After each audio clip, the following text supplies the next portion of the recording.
Halloween, or should I say, HELLoween. Today we're going to be discussing the pagan origins of Halloween, and we're going to be discussing the truth about this holiday so you can see the whole truth and nothing but the truth today. For many years, we have been conditioned to believe that Halloween is all about trick-or-treating and candy, bobbing for apples, pumpkin carvings and jack-o'-lanterns, skulls, skeletons, druids, bubble, toil, and trouble, as well as honoring the dead, giving homage to the dead, and paying tribute to the dead.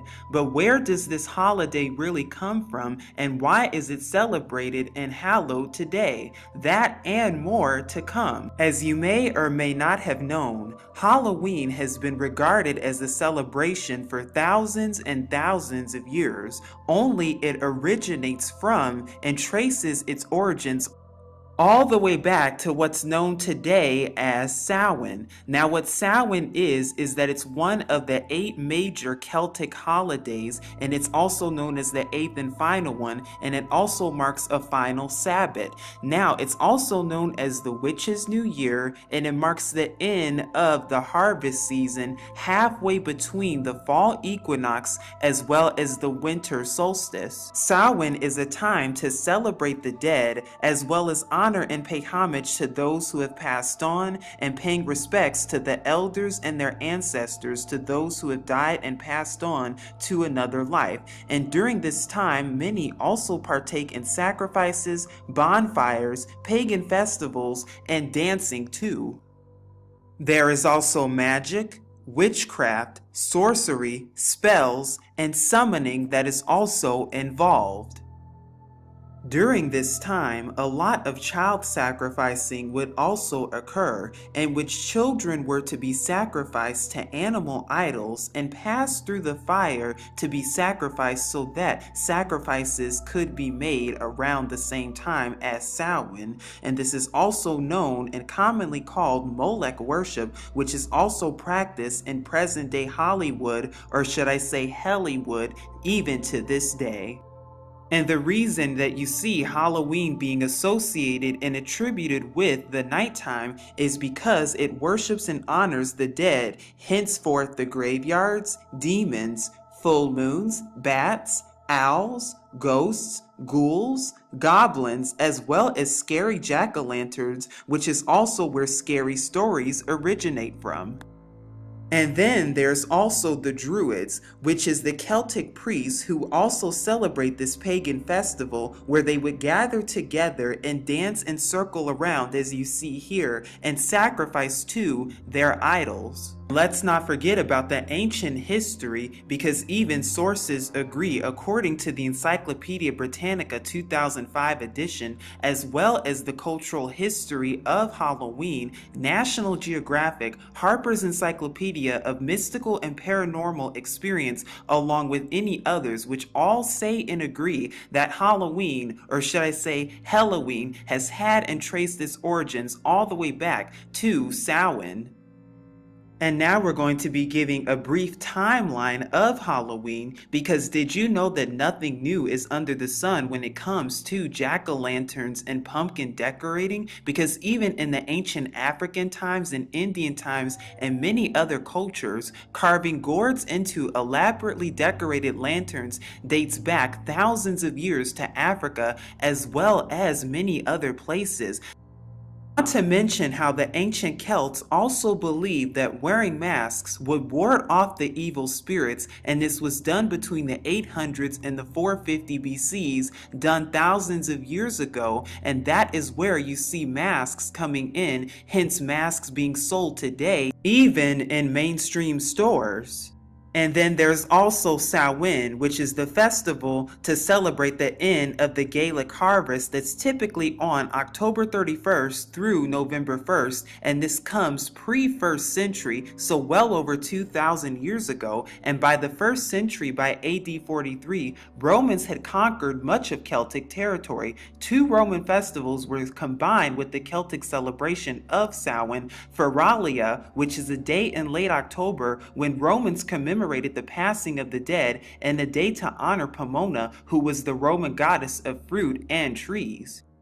Not to mention the different bonfires, which also played a major role, where celebrants wore costumes, mostly of skin and animal heads, and danced around the bonfires as early as 1st century AD. And the reason that they would wear these costumes is because these costumes were used as a defense mechanism and a tool to ward and aid off demons and to disguise oneself from the demons, hence costumes being sold and on display at mainstream stores today. And we cannot forget about the monsters, because throughout ancient history, shades meant that the spirit of a dead person resided in the underworld, and this is ancient thought and theory. But the Gaels also believed that the border between this world and the underworld became thin on Samhain because animals and plants were dying. It allowed the dead to reach back through the veil that separated them from the living as of 1st century AD, as well as the common creature known as werewolf, and the original werewolf of classical mythology, Lycaon, who was a king of Arcadia who, according to Ovid's Metamorphoses, was turned into a ravenous wolf by Zeus. And as far as jack-o'-lanterns go, here is a brief and quick history. During the ancient times, the Celts would use pumpkins in order to ward out evil demons from getting to them, as well as using them to sacrifice to their many idols. But did you know that it was more than just pumpkins that were used?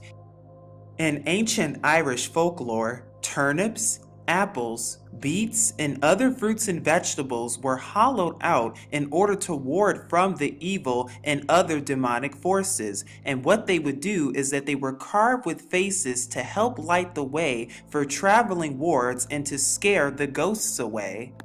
And in case you're wondering where jack-o'-lantern comes from and why that term is prominently used for pumpkins and many other carvings, during the Celtic sacrifices and the rituals, common stories would also be told, as well as mythical folklore. And one of the stories that was commonly told was the story of Jack, also known as the Jack story, where Jack tricks the devil into agreeing to never collect his soul, hence jack-o'-lantern. Of course, we have trick-or-treating, which is very common and prominent in America today. But what many do not know is that trick-or-treating actually comes from a term known as guising, which is the practice or custom of disguising oneself in fancy dress or often with a mask and visiting people's homes and houses in order to exchange for food and drink, which is what the Celtics have done thousands and thousands of years ago, even to this day, even as we see done today on Halloween night. And as we also mentioned earlier, the costumes that were also worn to impersonate the evil spirits, especially costumes that have black or white in them. And then, of course, we cannot forget about the soul cakes, which were given with crosses on them to represent a soul being freed from purgatory. Or the better question is, was it really? The tradition known as bobbing for apples, which represents fertility and immortality, and also has to do with the tree of knowledge. And also back then, girls would do this, and girls specifically would bob their heads for apples as a practice and ritual for divine purpose. With many other pagan customs and cultures and traditions that's commonly associated with Halloween, as well as the abuse and the satanic abuse and rituals as well, because this even says X-Witch reveals the ritual satanic abuse that happens on Halloween night. X-Witch Beth says she used to love Halloween until she connected the dots.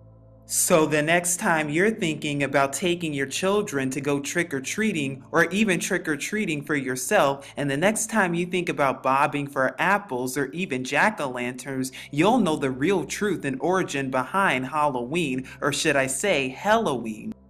Because the word of our Father even tells us in Exodus chapter 20 that we're not even to bow down or worship any idols whatsoever, nor are we to have any figures or idols of humans, gold, and silver, or whatsoever in our homes or anywhere. Leviticus chapter 19 verses 31 tells us that we are not to have any witchcraft or sorcery or be involved with any type of familiar spirits or necromancy, which is honoring the dead. And Leviticus 19:4 even tells us that we are not to be practicing idolatry whatsoever. But did you also know that Jeremiah chapter 10 verses 5 also mentions scarecrows, because HELLoween was celebrated even during the ancient scriptural times, and we know that nothing new is under the sun.